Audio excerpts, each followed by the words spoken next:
Talim kita hari ini al-ma'rifatul al-hiyatul laisyata ilman. Ilmal akli bal amal jauki. Waduh, panjang banget nih. Artinya ya, ilmu ketuhanan bukan ilmu akal, tapi ilmu rasul. Itu artinya. Ilmu ketuhanan itu bukan ilmu akal, tapi ilmu rasa. Bab 2 yang akan andung bahas tasawuf amali. Apa?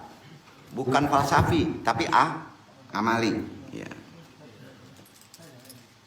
Kategori tentunya sudah kita ketahui sama-sama, amal, tasawuf, dan torekot. Assalamualaikum warahmatullahi wabarakatuh. Waalaikumsalam warahmatullahi wabarakatuh. A'udzubillahi minasyaitonirrajim. Untuk diri.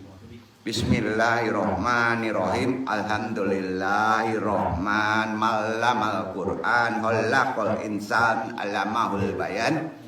Asyhadu an la ilaha illallah wahdahu la syarikalahu al-manan.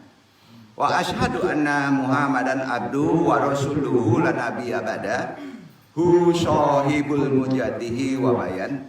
Allahumma sholli wa sallim wa barik man huhiya Qur'an sayyidina wa maulana Muhammadin alladzi kana hulluhu Qur'an wa ala alihi wa sahbihi alladzi tamashaquhu Qur'an. Allahumma innaka afuwun thayyibul afwa wa anna manna ya qarim amma ba'du. Ilahi anta maksudi wa ridluk amatlubi atini mahabbataka wa ma'rifataka. Berdoa sebelum kita taklim. Rabbi sari sadri wa yassirli amri wahlul 'uqdatam min lisani yafqahu qawli. Ya Allah, mudah-mudahan pentaklim dan yang ditaklimi dimudahkan, dilancarkan taklimnya, mudah mengamalkan dalam taklim ini, dalam menjalani kehidupan ini, mudah-mudahan dimudahkan, dilancarkan, dan diridhoi. Amin amin ya rabbal alamin. Syahadatul hurmah para alim, wabil khusus ikhwan jemaah YMAA dan ikhwan PPL UIN, ya, serta muslimin muslimat ikhwan juga, baik yang langsung mengaji atau yang offline atau yang online, semuanya rahimakumullah. Ya. Wajali wajiro min ahli Robbana taibana wa baina kumina bigi anta qawiyun fatingin. Tidak lupa syahadat al-masyayikh, guru-guru kita. Tadi sudah kita kirimkan al-fatihahnya. Amma ba'du. Bismillahirrahmanirrahim.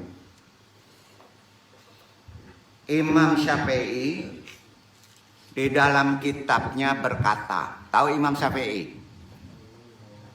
Imam Syafi'i tahu ya? Mazhab yang 4.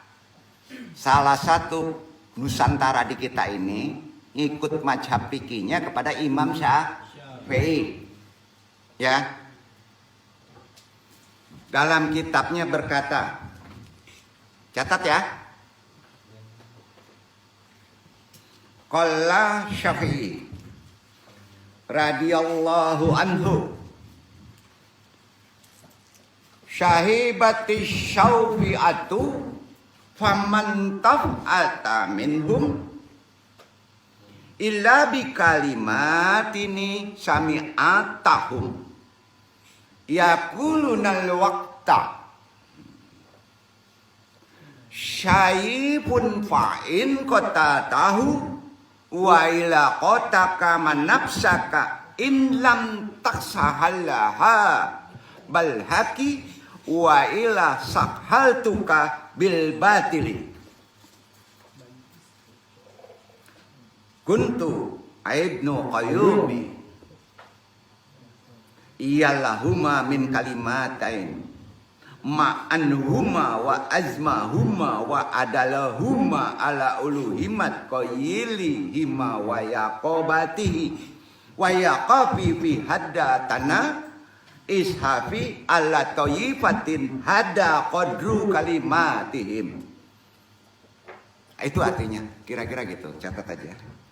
Nanti kalau ditanya harus bisa jawab seperti itu ya. Udah paham ya?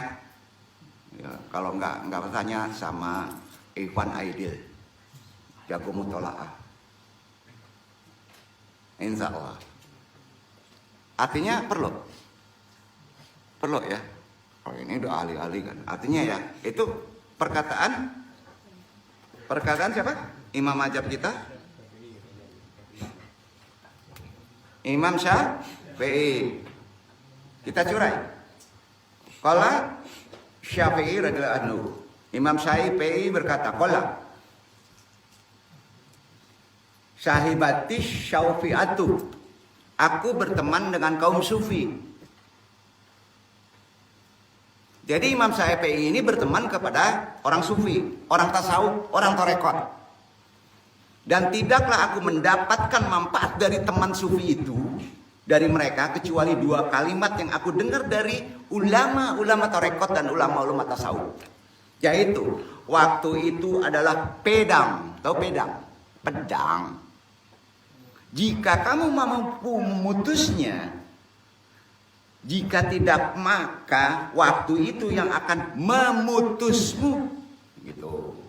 Itu perkara waktu. Dan nafsumu jika tidak disibukkan dengan kebenaran dalam kehidupan, maka akan disibukkan dengan kebatilan. Jadi nafsu ini sibukkan dengan kebenaran. Supaya kamu hidup, antum hidup, tidak disibukkan dengan kebatilan. Aku katakan dari Ibnu Qayyim. Ya. Kuntu Ibnu Qayyim. Iyallahumma min kalimat ini. Ya. Aduhai, sangatlah manfaat dan mencakup 2 kalimat tersebut. Ibnu Qayyim nih. Dari ulama-ulama sufi tadi. Dan sangat menunjukkan atas tingginya semangat ketajaman pikiran orang yang mengatakan 2 kalimat tadi. Dan cukuplah hal ini sebagai pujian Imam Syafi'i kepada mereka dan Ibnu Qayyim. Ulama dulu aja menghargai ulama-ulama sufi, ulama tasawuf, ulama tarekat. Ulama sekarang langsung membid'ahkan, sesat katanya. Ada di kitab Manarid, silakan catat kitabnya, Manarid Asy-Syalikit juz 3 halaman 129. Itu referensinya. Ya. Kita lanjutkan. Kemudian dalam Diwan, Imam Syafi'i berkata, kitab juga nih, Diwan nama kitabnya. Ya. Diwan Imam Syafi'i halaman 19. Itu dasar referensi. Perkataannya begini. Faqihan wasyofiyan fakun laisya wahidan. Fa ini wa hakullah. Iyaka ansahu padalika qasalam yakhlu. Qalbahu takawahadaha juhulun kafirtul jahiliyasluhu. Jadilah kamu seorang ahli fikih yang bertasawuf. Duduk. Jadilah ahli hukum tapi bertasawuf. Jangan jadi salah satunya. Jangan hukum aja, jangan tasawuf saja. Sungguh dengan hak Allah. Qasalam fa ini wa haqqullah. Dengan hak Allah. Sungguh dengan hak Allah. Aku menasehatimu, kata Imam Syafi'i. Jika kamu menjadi ahli fikih saja, banyak kan ahli fikih ini tahu semua tuh hukum-hukum fikih, banyak sekarang. Tanpa tasawuf, maka hati kamu sekeras batu, tidak akan merasakan takwa. Itu kata ahlul madhab. Enggak akan merasakan nikmatnya takwa. Dan jika kamu menjadi yang keduanya, baik itu ahli fikih maupun ahli tasawuf, maka sungguh dia orang yang teramat bodoh. Kedua salah satunya. Maksudnya gitu. Nah, kedua salah satunya fikih saja atau tasawuf saja, begitu maksudnya. Makna ini hati-hati. Kalau nggak ngerti bahasa Arab jadi kacau ini. Ya. Nah, ya. Maka orang bodoh tak akan menjadi baik. Diwan Imam Syafi'i halaman 19. Hati-hati di kunci yang terakhir. Kunci terakhir itu kata-katanya begini. Wahada juhulun kaifatul jahiliyas luhu. Wah, ahli bahasa kita yang beliau ini tanya saja. Nah, kalau salah memaknainya bisa dianggap bodoh dua-duanya kalau digabung. Halo, ada pertanyaan sampai sini? Ya? Halo, kok diam aja? Udah ya? Satu diwan, satu kitab. Dua-duanya kitab. Itu referensinya yang akan membahas. Ya. Kalau di Iwan Jemaah YMAA nggak perlu referensi. Asal jangan taklid buto saja. Jangan. Nah, ini untuk adik-adik kan ya. Nah. Tapi terkait dengan kaji-kaji yang selanjutnya. Jadi itulah pandangan kecil para ulama ahli sunnah wal jamaah mengenai apa itu tasawuf dan apa itu sufi dan apa itu tarekat. Hanya dari kelompok yang menyimpang saja yang membenci dan menuduh sesat pengikut tasawuf dan sufi. Ya. Karenanya kelompok dari paham yang membenci tasawuf atau kaum sufi bisa dipastikan bukan dari bagian ahli sunnah wal jamaah, bukan. Karena tasawuf adalah bagian dari ahli sunnah wal jamaah itu sendiri. Jadi sebenarnya yang namanya ilmu ruhaniyah. Tahu ilmu ruhani? Itu adalah ilmu tasawuf. Bisa dikatakan juga ilmu hakikat. Juga bisa dikatakan ilmu batin. Tasawuf. Mengapa ilmu ini dikatakan ilmu ruhani? Ada yang bisa jawab? Gimana? Karena pembahasannya adalah mengenai ruh. Apa? Ruh. Mengapa pula juga dikatakan ilmu tasawuf? Ada yang bisa jawab? Ini kan ada jurusan tasawuf. Kenapa dikatakan ilmu tasawuf? Jika kita lihat perbincangan para ulama, termasuk ulama modern sekarang, perkataan tasawuf itu diambil dari macam-macam perkataan. Banyak. Tetapi Andung hanya pilih satu yang terkait kaji. Kira-kira apa? Perkataan syafa. Apa? Syafa. Syafa apa artinya? Yang bermakna barasi, bersih. Itu tasawuf. Di sini kita sudah bisa meraba. Berarti ilmu tasawuf adalah ilmu membersihkan ruhani, ilmu membersihkan ruh. Catat itu. Ilmu membersihkan ruh. Itu tasawuf.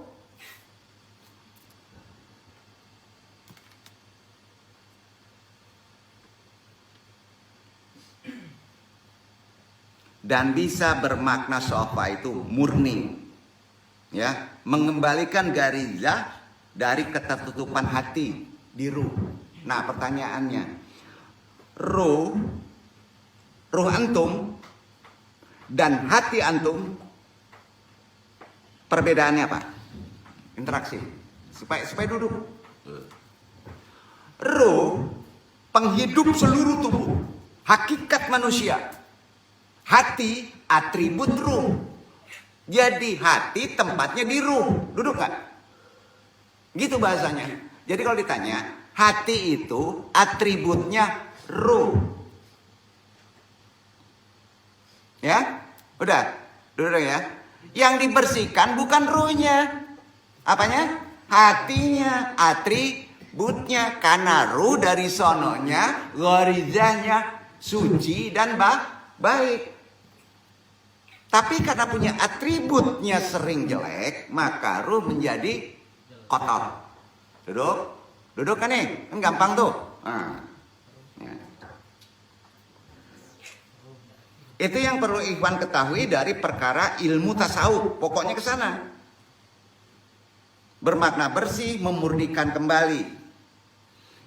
Jadi tasawuf itu adalah ilmu bagaimana hendak kita sebagai seorang muslim membersihkan atau memurnikan ruh hati kita dari nafsu yang tidak diridhoi pada diri antum, agar dari dorongan hati yang bersih itu dapat pula membersihkan anggota lahir lainnya, atribut lainnya. Jadi induknya bersihkan hati antum dulu. Maka kalau sudah bersih, mata antum nggak jelalatan, tangan antum tidak korupsi, betul kan? Mana dulu yang dibersihkan? Bukan tangannya dulu digosok, bukan matanya dulu dibersihkan dengan batu, bukan. Hati antum dulu. Dengan apa dibersihkannya? Ya. Dengan apa? Orang membersihkan pelan-pelan, pakai naksaban, ukiran hati. Naksaban itu artinya ukiran, diukir hatinya. Kalau pakai tasawuf yang gaya torekotannya kesatar, itu main tembak aja bro. Tuh, padi hawa digosok bunda. Tapi kalau naksaban, la ilaha, gosok panci kan lambe-lambe. Nah, itu. Metode dari membersihkan hati harus bertorekot. Torekotnya adalah spesialisasinya secara lembut berada di naksaban. Zikirnya halaqah sama. Catat itu. Duduk ya. Ini tergantung karakter. Ada orang dengan naksaban tidak bisa bersih, naikkan ke satar. Nggak bersih ke satar, naikkan ke Tanzania, bakar. Kan ada levelnya, betul kan? Nah ini tergantung karakter antum semuanya. Yang bisa membaca orang di luar antum. Kalau antum melihat rumah, bagus jeleknya, bersih kotornya, nggak di dalam rumah kan? Harus keluar rumah, paham? Antum belum bisa ilmu waslat. Udah bisa ilmu keluar ruh? Kan belum. Ya nggak bisa ngebersihin sendiri. Itu perlunya guru mursyid membersihkannya. Bertarekat tanpa guru mursyid, gurunya adalah setan. Bukan bid'ah itu. Antum belum bisa keluar dari tubuh antum. Wasrak belum bisa. Jadi memerlukan seorang guru melihat karakter. Sakitnya apa nih? Nih. Makanya yang duduk ini perlu data. Perlu nasab. Sanggup? Paham ya? Nah, gitu pemahamannya. Jangan kasih tahu dosen ya. Supaya antum yang pintar, dosen biarin aja. Udah cari di teori gitu. Banyak maaf ya, dosen lagi yang dicecer lagi. Enggak. Ini penting.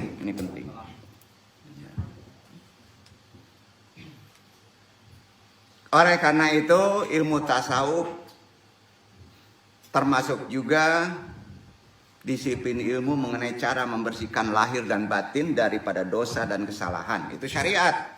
Karena umumnya kesalahan lahir itu diawali dari apa? Ayo. Dari batin. Setuju nggak? Iya kan? Berat nggak kalau misalnya diniatkan untuk melakukan sesuatu daripada nggak diniatkan, berat mana? Berat yang diniatkan. Ngeri nih kalau sambo diniatkan masuk dia. Gawat itu. Syukur-syukur kita doain tidak diniatkan. Kan gitu. Berprasangka baik. Niat itu kan perkara person. Nggak ada yang tahu. Oh, ini enggak main analisa aja. Oh, jangan. Nanti kita salah. Ya. Salah apa? Salah sama Tuhan. Berprasangka baik.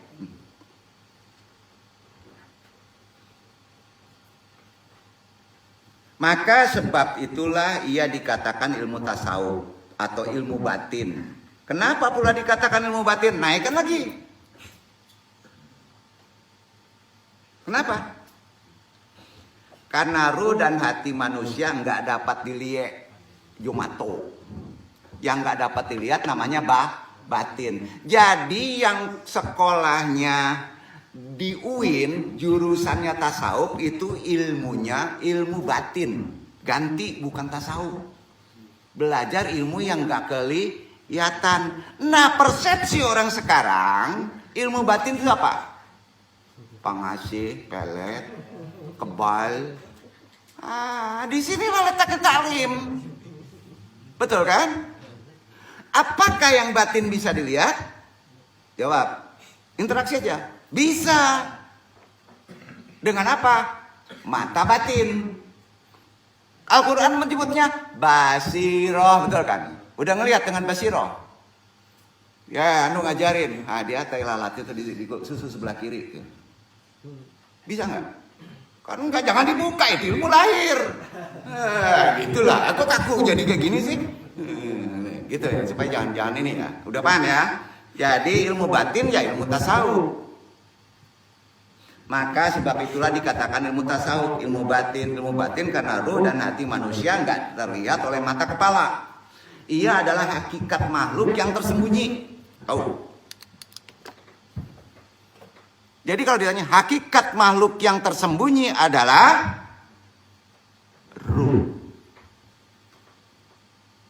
Jangan dibahas ruh makhluk atau enggak. Jangan. Nanti esensinya beda. Itu satu disiplin ilmu lagi. Duduk ya. Tersembunyi. Pokoknya hakikat makhluk yang tersembunyi adalah ruh, atributnya hati. Duduk. Enggak kelihatan, makanya disebut ilmunya batin. Maka ilmu ini dinamakan ilmu batin karena ia membahaskan tentang hati dan sifat-sifatnya yang memang tidak dapat dilihat dengan mata lahir, tapi dapat dilihat dengan mata batin yang disebut basyirah. Kalau antum hanya mengikuti pandangan umum masyarakat sekarang, di sini letak taklim. Nggak boleh takbir. Bila disebut ilmu batin, sering menganggap ilmu pelet, ilmu pengasih, ilmu kebal, ilmu hantu balau gitu kan? Iya kan? Orang sering beranggapan yang belajar ilmu batin bermakna dia belajar ilmu kebal, belajar ilmu pengasih. Sebenarnya itu ilmu kebal, ilmu pengasih itu ilmu kebudayaan Melayu. Ya, betul kan? Yang mana ilmu itu dicampur dengan ayat-ayat Quran. Ya. Kebal juga adalah suatu ilmu dari kebudayaan orang Melayu. Banyak itu. Sunda ada, Jawa ada. Yang sudah disandarkan dengan Islam. Kalau kita hendak mempelajari hukumnya gimana? Ilmu kebal, ilmu pengasih, hukumnya, fikihnya, interaksi aja, hukumnya gimana?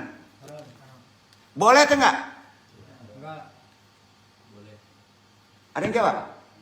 Boleh atau enggak? Interaksi aja. Boleh. Alasan boleh kenapa? Ya. Ada yang bisa jawab? Ilmu pengasih boleh. Kebal boleh. Dengan syarat tidak ada dasar unsur syiriknya. Setuju? Betul kan? Catat itu. Boleh ilmu misalnya nyegik, ya, tapi nggak ada dasar unsur syiriknya, boleh. Nyegik nggak mungkin bisa nyegik antum, nggak mungkin bisa kebal antum kalau nggak melanggar syariat kan? Makanya lebih jangan. Jadi kata Nabi boleh.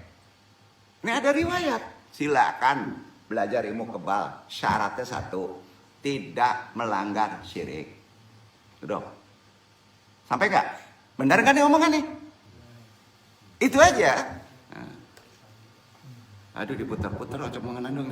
Enggak. Benar tuh. Logikanya gitu. Bukan ilmu logika itu. Syaratnya tidak ada unsur syirik, tetapi itu bukan ilmu tasawuf. Dan itu bukan pula ilmu batin. ilmu budaya masing-masing lokal, ya, ilmu budaya namanya. Hakikat manusia sebenarnya adalah apanya, Pak? Hakikat.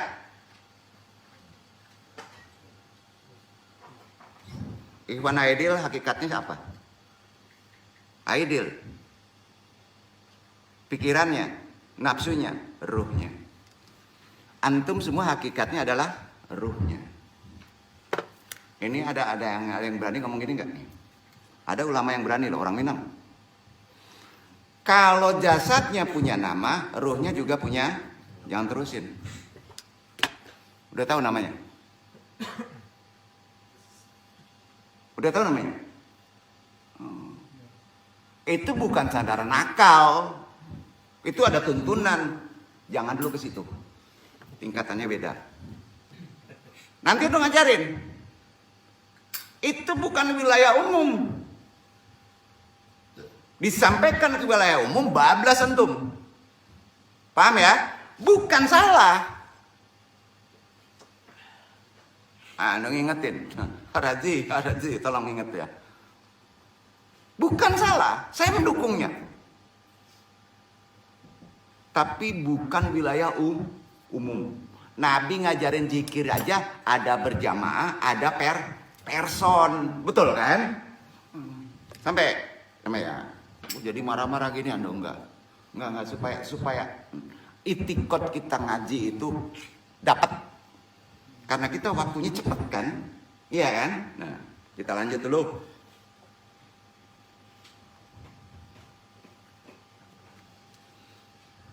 Ada kalanya ilmu tasawuf selain ilmu batin, selain ilmu ruhani, disebut juga ilmu apa? Ilmu hakikat. Apa? Ilmu hakikat. Karena hakikat manusia itu sebenarnya adalah ruhnya, kan gitu. Nah, yang menjadikan manusia itu hidup adalah ruh. Betul kan? Kalau nggak ada ruh, nggak ada nama manusia kan? Orang ateis pun yakin orang mati itu hilang ruhnya kan? Maka berubah dari manungso jadi mayito. Jadi mayat karena nggak ada ruhnya. Orang nggak bertuhan aja yakin itu. Betul kan? Perbedaannya. Maka disebut ilmu hakikat. Yang gampang-gampang aja kaji. Yang menjadikan manusia hidup, manusia itu berfungsi adalah ruhnya. Maka manusia menjadikan kita mukallaf. Kira-kira tahu mukallaf? Tahu ya? Disebabkan ada apa? Mukallaf tadi ada ruh. Ada pikiran. Bukan, ada ruh. Pikiran gak kerja kalau gak ada ruh. Hakikat manusia adalah ruhnya, bukan jiwanya. Yang menjadikan mukallaf, yang merasa senang, merasa susah, itu siapa? Ayo. Ini interaksi lagi. Antum senang. Yang merasa senang itu nafsu, pikiran. Jalun antum. Yang merasa senang itu ruh. Nafsu, ada ruh, hidup nggak nafsu? Nggak. Pikiran, nggak ada ruh, hidup nggak pikiran? Nggak. Rasa, nggak ada ruh, hidup nggak rasa? Nggak. Jadi yang merasa senang, merasa susah adalah ruhnya. Maka yang dibersihkan adalah ruhnya dulu. Maka semua atribut beres. Paham nih? Itu ilmu tasawuf, itu teori. Prakteknya tadi, gimana mau ngomongin prakteknya ya? Ngowang, yang nonton juga ada yang nggak ngerti juga. Itu prakteknya tadi. Mungkin banyak antum mengikuti tarekat dengan pola thayyibah, dengan pola kesucian, dengan pola pemurnian. Nggak perlu deh antum susah-susah ngeberesin mata, ngeberesin pikiran ngeres, nggak perlu, beres sendiri tuh. Karena itu tanggung jawab Allah. Kalau sudah beres, ayo ada pertanyaan udah selesai kaji pulang. Itu tasawuf. Merasa senang, merasa susah adalah ruhnya, bukan nafsunya, bukan pula jauh rasanya, bukan pula pikirnya. Paham nih, paham kanan? Paham ya? Nah, lanjut. Yang akan ditanya di akhirat apanya? Ruhnya, pikirannya, bukan. Jadi yang namanya hati adalah atribut ruh. Jadi hati itu nggak mati. Hati antum tuh nggak bisa mati. Itu kebal. Tuh, makanya beresin hati itu susah. Dia bisa mati kalau apa? Kalau digantikan dengan nafsu. Duduk. Dia tidur. Itu Quran. Karena hati letaknya pada ruh, maka hati tidak bisa mati, bahasanya gitu. Sewaktu jasad manusia mati, hati pun tetap nempel dengan ruh untuk memberi pertanggungjawaban yang membersihkan dan mengotori ruh. Duduk. Itu ilmu tubuh dan itu benar.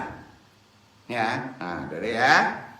Ruh dan hati itulah berpindah. Kalau jasad sudah mati. Kalau berpindah bahasa kerennya apa? Hijrah. Takut mati.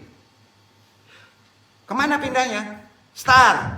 Pertama dunia. Hati masih di ruh, ada jasad. Pindah. Hijrah, alam barzah. Hati, ruh dengan jasad lagi. Beda jasadnya. Apa? Apa? Nurin ala nur. Cahaya. Aduh, ya, udah ya. Jadi antum kayak di abadnya itu kayak spotlight. Ada warna merah, ada kuning, ada hijau, gitu ya. Makanya kalau streaming merah, hijau, bahaya yang merah bukan begitu. Beda itu streaming. Enggak, ini bercanda. Ya. Udah ya, udah ya. Jadi kalau jasad manusia mati, karena jasad manusia adalah bumi bersifat materi, nggak bisa ngikut ke alam cahaya. Tempatnya, jadi badan kamu itu adalah bumi, disebut mikrokosmos, kaji kemarin. Ya?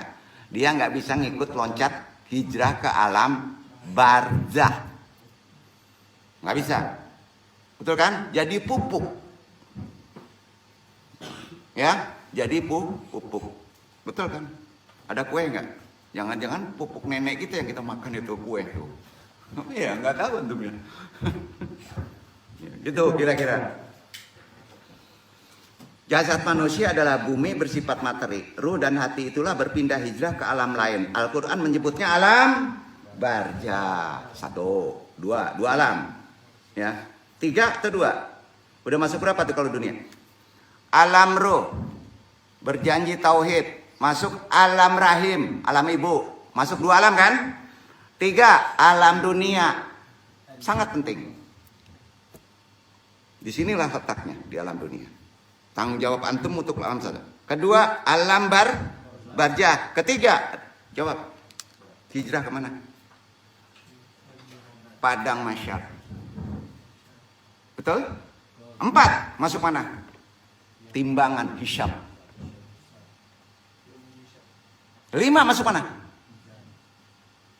Masuk mana? Baru masuk akhirat.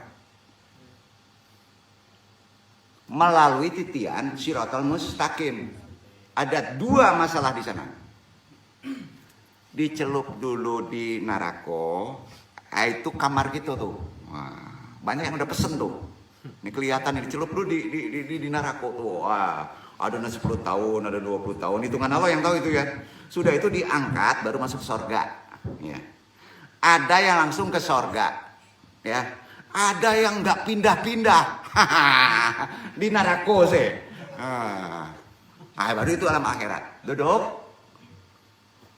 Itu semuanya ada ruh, ada hati. Beda jasad. Paham? Duduk kan nih? Ada pertanyaan ya? Nah, runut dulu. Jasad manusia adalah bumi bersifat materi. Ruh dan hati itulah berpindah hijrah ke alam lain. Al-Quran menyebutnya alam barzah. Dan sudah itu hijrah ke alam padang mahsyar. Dan sudah itu hijrah ke alam hisab. Kemudian hijrah ke alam akhirat. Selanjutnya ada yang dicelup dulu di neraka. Dah bersih, dah ditasawufkan, baru diangkat. Namanya sudah ditasawufkan, baru diangkat. Tasawuf kan disucikan, Pak. Betul kan? Syafa. Sesudah ditasawufkan baru diangkat, dipindah ke tempat surga. Ada yang nggak diangkat-angkat, kekal di neraka, dan ada yang langsung ke tempat surga. Jadi hakikat manusia adalah ruh. Ruh itulah yang kekal, maka hati pun kekal. Sebab itu dikatakan ilmu hakikat. Setuju? Begitulah esensi dari ilmu hakikat. Catat. Silakan masuk.